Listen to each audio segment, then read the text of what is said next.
All right. Hey YouTube, I'm Lucky, and today's Thursday, so it means it's time to cover the Twab. And this week's Twab is especially spicy and something that I've been talking about for a long time. I cannot wait to dive into this news with you all. Let's go ahead and jump into it right at the start. Okay, so first up, the category they talk about at the start is dungeons and raids. So obviously, I've mentioned this. We have Master Vow of the Disciple coming next Tuesday at Reset. And I've been wondering for a while, like, is it going to be 1590? Because Vault of Glass Master is 1590 and Grasp of Avarice Master is 1590.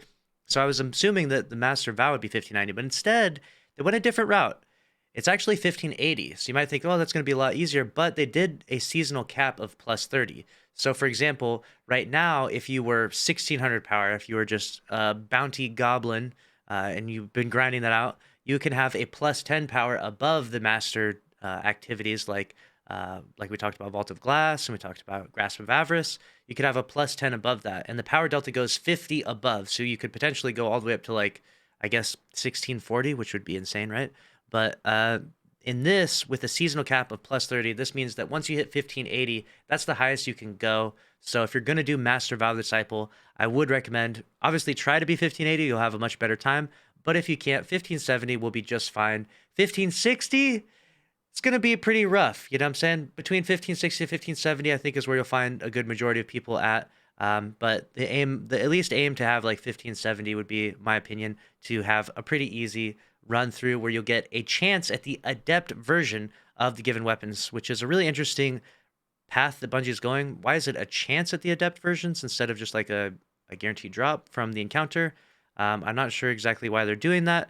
Perhaps you can farm it from the chest, and we still don't entirely know, do these weapons have the enhanced perks on them as their drops? Because if they don't, if you think about it, right now you can craft this cataclysmic solar linear fusion rifle, right? And I'm obsessed with God rolls, as you all know. So you need Force times the charm and high impact reserves. And with enhanced Force times the charm, it procs at 75% of the magazine instead of 50, which is insane. And then enhanced high impact reserves, just both of those are better perks, right? Because they're enhanced versions.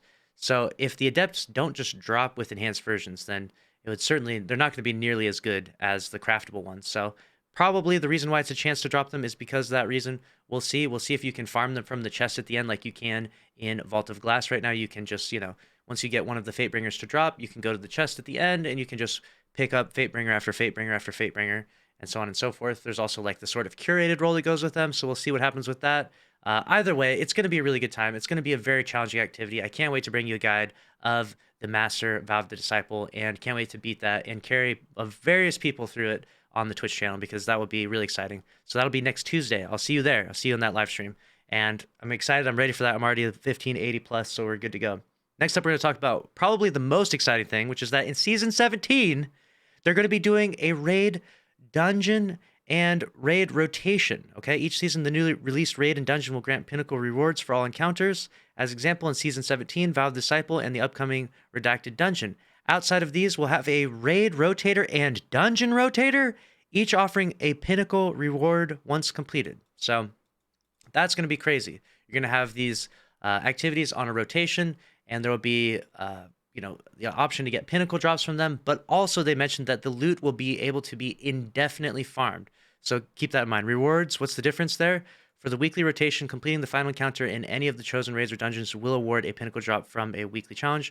For any raid or dungeon that offers a higher difficulty, such as Master Vault of Glass, that higher difficulty will also be available to select should players be itching for an additional challenge. And the loot will just be dropping indefinitely. I read that through here, so keep that in mind. Farming for God rolls will be better than ever. We can just play a ton. Should be a really exciting, a really good time. I cannot wait for this weekly raid and dungeon rotation. That's going to be really awesome in Season 17. Then they go over what's coming next, a patch notes preview, a variety of things getting fixed within Wellspring, Altar of Reflection, Vowed Disciple, Trials, some post-flawless win reward issues. In the Vow of the Disciple, the Caretaker's health has been bugged, which kind of messes with the ability to two-floor him, but they'll be fixing the UI of that, so that sounds cool. They'll probably be able to two-floor him a little more often. Then they go over the player support report, a few known issues in here. We've got the movie of the week, the artist of the week, some pretty cool stuff. And then the biggest and most heartbreaking news is, of course, this right here. Somehow, The community voted more for the mechs than the monsters, and the mechs win? How could you do this to me? I wanted this monster outfit so badly. Look at this Titan. Look at him. That looks amazing. Ah, well, it is what it is. Apparently, y'all wanted mechs more than monsters, so mechs win, and that's the ornaments that we'll be getting. So keep that in mind. And that's going to be a wrap on this week, Twab. Let me know your thoughts down in the comment section below. Smash the like button if you enjoyed. I'll see you in the next one. Thanks for watching. Later.